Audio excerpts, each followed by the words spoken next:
There's a common perception that the United States spends a lot more on health care because it spends so much more on end-of-life care than other developed countries. So how does the U.S. compare to other nations? A new study examines several health care measures at the end of life for cancer patients in 5 European countries, Canada, and the United States. This health tip is brought to you by Desert View Hospital and Mountain Valley Physicians Group. Don't put your health on hold. We have time for you. Call us to schedule your appointment. 775-751-7100. We know that end-of-life care is intensive. We know it's expensive. We know that still too many people are dying in the hospital, even today. The United States is not the worst in end-of-life care, at least when it comes to cancer patients, nor is it the best. Drs. Ezekiel Emanuel and Justin Beckelman from the University of Pennsylvania Perelman School of Medicine and co-authors compared the healthcare experience for cancer patients older than 65 in 6 countries and the U.S. in 2010. Those countries included Canada, Belgium, Germany, England, the Netherlands, and Norway. They examined several clinical measures 6 and 1 month before death. The United States and the Netherlands had the lowest proportion of patients dying in the hospital. About 22% of U.S. cancer patients died in hospitals, almost 30% in the Netherlands, and Belgium and Canada had just over 50% of patients die in the hospital. We have the fewest hospitalizations, and we have the shortest number of hospital days of all patients. The U.S. wasn't as expensive as we might have thought or might have predicted. During the last 6 months of life, patients in Norway and Canada had higher hospital costs than patients in the U.S. There was less spending in Germany and Belgium, but the lowest expenditures were in the Netherlands and England. Both researchers note that there are areas where care can be improved for U.S. patients. The United States has far and away the most patients who end up in the intensive care unit in the last 6 months of life. About 40% of patients actually end up in the intensive care unit. They spend the longest time of any country in the world. We also give a lot of chemotherapy to patients in the last 6 months of life. A question is for our patients, if they wrote the chapter about their last 6 months or about their last month, would it resemble the findings that we're reporting? And I'll bet the answer is no. And that means that we have more work to do. Catherine Dolf, The JAMA Report. Now, the study helps set a baseline about how the United States and other countries can learn from each other in order to improve end-of-life care. Susan Schaefer was arrested after a local woman reported numerous checks were written on her bank account and many online transfers were made without her approval, totaling about $16,200.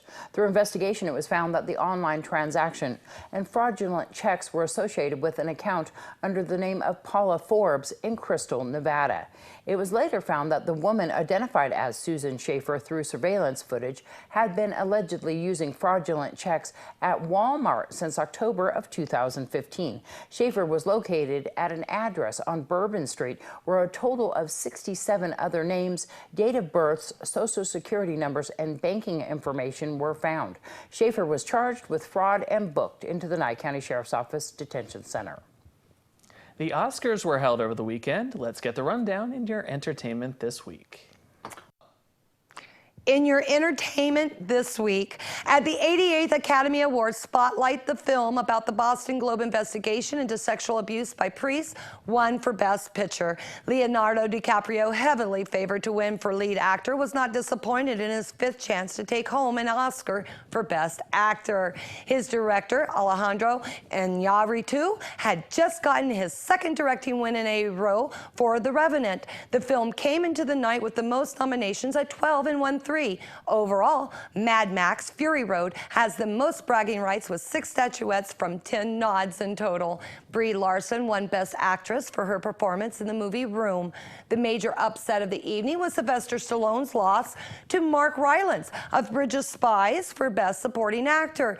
Host Chris Rock kicked off the 2016 Oscars with a highly anticipated monologue amid the #OscarsSoWhite controversy, taking multiple jabs at Hollywood's culture.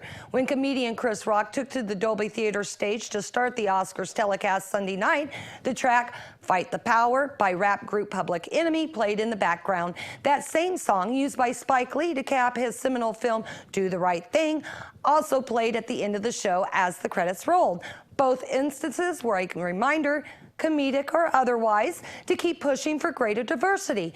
This was prompted by the Academy of Motion Picture Arts and Sciences list of mostly white nominees for a second year in a row. Fighting the power is what the hashtag #OscarsSoWhite movement plans to continue doing. While Lady Gaga went public in 2014 with her story of being raped, apparently not everyone in her family heard it. The singer has revealed that her grandmother and aunt did not know she was a survivor until her powerful Oscars performance Sunday night. She said her grandmother and her aunt Sherry both called her the day after the Oscars because she never told them that she was a survivor. At the Academy Awards, the superstar performed Till It Happens to You, the Oscar-nominated song she co-wrote with Diane Warren for The Hunting Ground, a CNN documentary about rape and assault on college campuses. Vice President Joe Biden introduced Gaga's performance, and she was joined on stage by other survivors. The emotional moment moved many in the audience. Girls creator Lena Dunham takes issue with a Spanish magazine cover that she claims has more than the average Photoshop. Tentacion magazine features Dunham in a white dress on the cover, and according to her Instagram post, is not what her body has ever looked like or will ever look like. She told the magazine to be honest to the readers.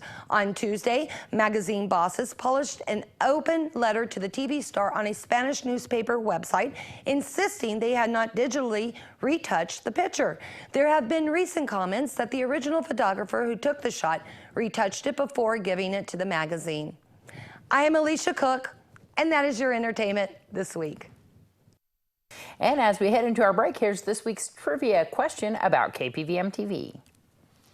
Do you know KPVM? How much money did KPVM raise in 2001 during their special telethon? A, $15,000, B, $25,000, C, $10,000, D, $20,000. We'll be back right after this with the right answer.